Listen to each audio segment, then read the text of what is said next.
Sarah adore son travail, mais lorsqu'une patiente est amenée aux urgences, elle est choquée par la multitude d'ecchymoses sur son corps. Mais que va-t-il se passer lorsque la personne responsable de ces ecchymoses entre à l'hôpital? Sarah se tenait appuyée contre le couloir. Elle tenait sa tasse de café à moitié vide dans une main et son stéthoscope dans l'autre. L'hôpital a été très occupé et elle était prête à raccrocher sa blouse pour la nuit. Mais il lui restait encore quelques heures de travail. Après un rapide passage aux toilettes, Sarah se préparait à affronter les dernières heures de son service. Vanessa se tenait au comptoir de la cuisine. Elle ramassa les derniers morceaux de lasagne dans la casserole. Elle était prête à s'arrêter là, mais Ron était assis devant la télévision. Il regardait un match, et les bières avaient coulé à flot depuis avant le dîner ce soir-là. Il hurlait à la télévision. Vanessa tressaillit, caressant distraitement son bras, encore un peu sensible depuis l'incident de la semaine précédente. Elle essayait encore de se convaincre que Ron n'avait pas voulu la blesser. Il se dépêchait de sortir de la maison, et elle était sur le chemin, alors dans sa précipitation, elle a été poussée contre le porte-manteau dans le couloir. Il s'est excusé plus tard, et elle l'a accepté.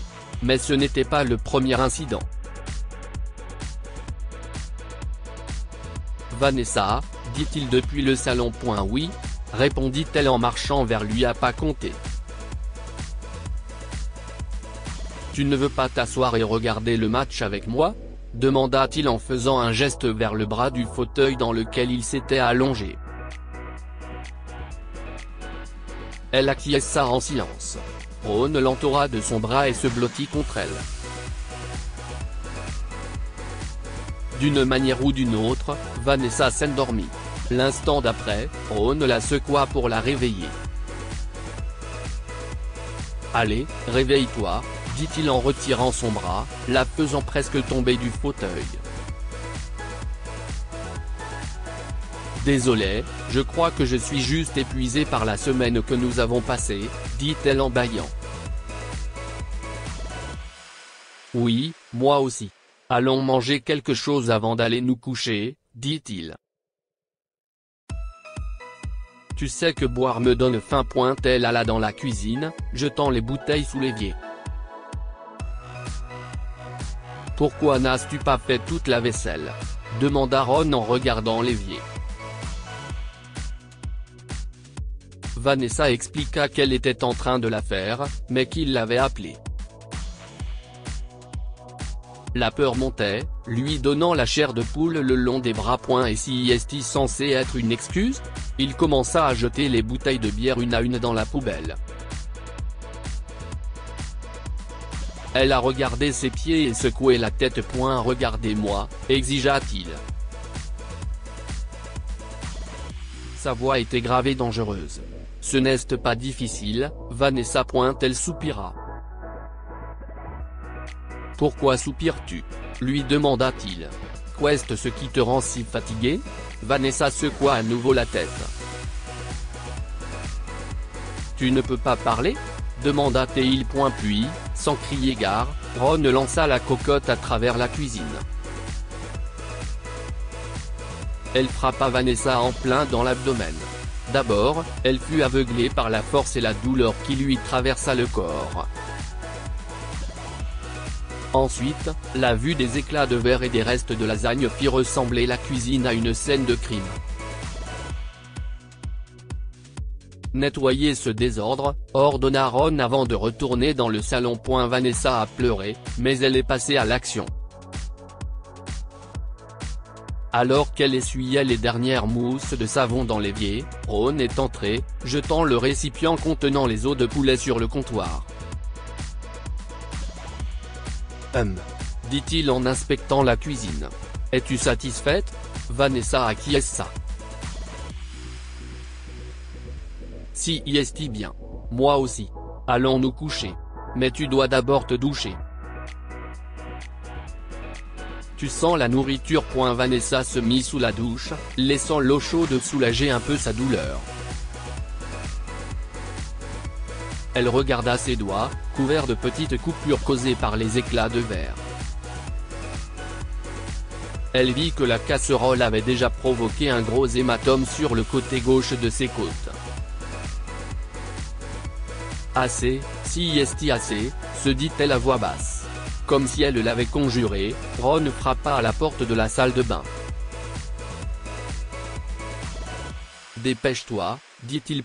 Vanessa se mit lentement au lit et fit semblant de dormir.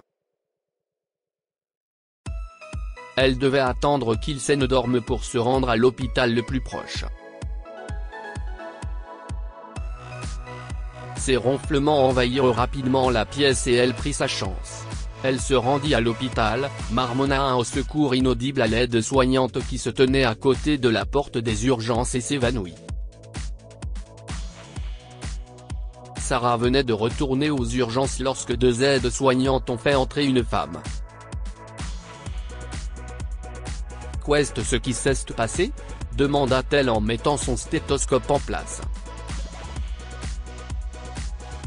Elle n'a aucune idée, Doc, expliqua l'aide-soignante. Trouvons son nom, ordonna Sarah. L'infirmière Samantha se pencha sur le sac de la femme et trouva son portefeuille. Howard. Son prénom est Vanessa, dit-elle. Sarah acquiesça et ordonna à tout le monde de commencer à la soigner. Le médecin a remarqué l'hématome sur l'abdomen de la patiente. Son cœur se serra. Vanessa s'est réveillée groggy, mais son corps lui appartenait à nouveau. La douleur était là, mais c'était plutôt une douleur sourde. Une infirmière est entrée dans la chambre. Bonjour, je suis Samantha, le docteur Silverman m'a dit de la biper dès que vous vous réveillez. Si est-il d'accord ? lui demanda Samantha. Vanessa acquiesça. Rapidement, elle a été transférée de l'urgence à une autre chambre, où elle a raconté au docteur Silverman tout ce qui s'était passé. Merci de m'avoir écouté, dit-elle au médecin une fois qu'ils ont rempli son dossier et qu'elle a passé en revue ses blessures antérieures. Bien sûr, c'est pour cela que nous sommes ici. Et nous pourrons parler de votre plan d'action plus tard. Reposez-vous maintenant et essayez de ne pas trop bouger, dit Sarah d'un signe de tête compréhensive. Elle lui serra la main et partit. Pour la première fois depuis longtemps, Vanessa se sentait en sécurité. Sarah enfila sa blouse et son manteau et se rendit à l'étage où la pauvre Vanessa avait été admise. En passant le coin de la rue, elle vit qu'un homme en colère confrontait l'infirmière Samantha. « Bonjour », déclara l'homme d'un ton condescendant. « Je suis son mari, et cela veut dire que j'ai le droit d'être avec elle quand je veux », dit-il en aboyant à l'adresse de Samantha. Samantha avait l'air d'un cerf pris dans les phares. Sarah devait la sauver. « Monsieur, y a-t-il un problème ?» lui demanda Sarah en regardant Samantha. « Voici le docteur Silverman. Elle va tout vous expliquer, » lui dit Samantha.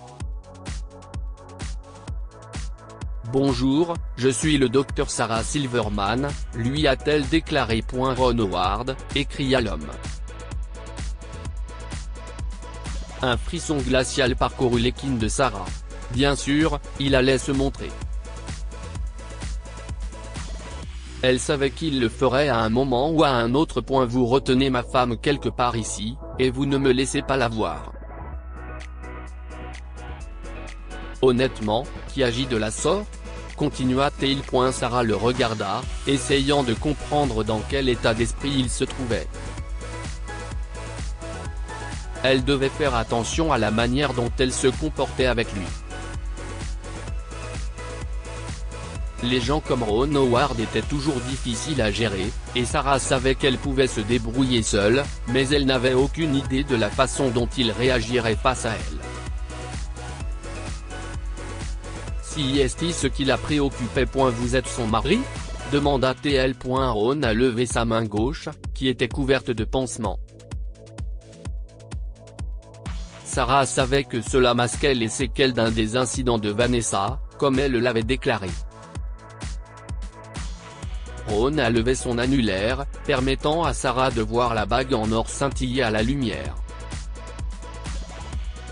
Vous voyez ? Dit-il en tapotant l'anneau de sa main droite. Savez-vous ce qui est arrivé à votre femme ? Lui demanda Sarah. Ma femme va parfaitement bien, n'est-ce pas, Dr Silverman ? A-t-il dit en ricanant. Il n'y a rien qui cloche chez elle. Quoi qu'elle ait pu vous dire, si est un mensonge, n'est-ce pas ? Alors, je la ramène chez moi. Donnez-moi tous les papiers tout de suite. Monsieur, je suis désolé. Mais votre femme a besoin d'un traitement pour le moment, dit Sarah. Le mari en colère n'est pas satisfait, mais avant qu'il ne puisse se plaindre davantage, le téléphone de la réception sonna, les distrayant pendant une seconde. Ron passa devant Sarah, mais celle-ci trouva rapidement une solution. Le médecin expliqua la situation, disant que Vanessa souffrait d'un ulcère gastrique et qu'elle devait rester à l'hôpital sous peine de mourir. Il était mécontent et essaya de les intimider, exigeant qu'ils libèrent sa femme. L'infirmière et Sarah acquiescèrent. Très bien, dit-il en s'éloignant dans le couloir. Samantha a demandé à Sarah si la patiente était vraiment si malade, et le médecin a confirmé ses soupçons. Son problème est beaucoup plus grave, mais je ne peux pas en parler pour l'instant, ajouta-t-elle. Sarah se précipita dans sa chambre, en évitant Ron, et vit Vanessa au lit.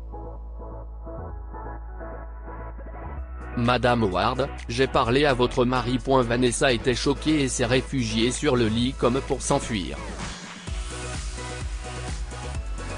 Mais Sarah l'a empêché de paniquer. Sa patiente voulait s'enfuir, mais Sarah lui a dit que ce n'était pas la solution.